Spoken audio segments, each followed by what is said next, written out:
কড়াই গরম হয়ে গেছে, তেল দিয়ে দেব। তেল গরম হয়ে গেছে, পেঁয়াজ দিয়ে দেব। পেঁয়াজ অল্প ভাজা হয়ে গেছে, আলু দিয়ে দেব। মটর কাঁচামরিচ আমি ভালো করে ধুয়ে রেখেছি, দিয়ে দেব। বাঁধাকপি দিয়ে দেব। সবজিতে আন্দাজ মতো লবণ দিয়ে দেব।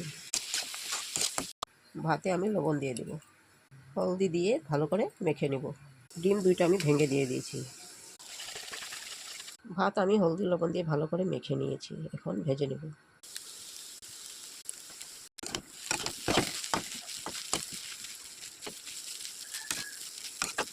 ধনিয়া পাতা দিয়ে দেব।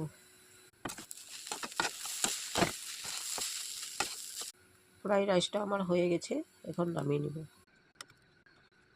রেসিপি ভালো লাগলে লাইক করবেন, শেয়ার করবেন। Thank you.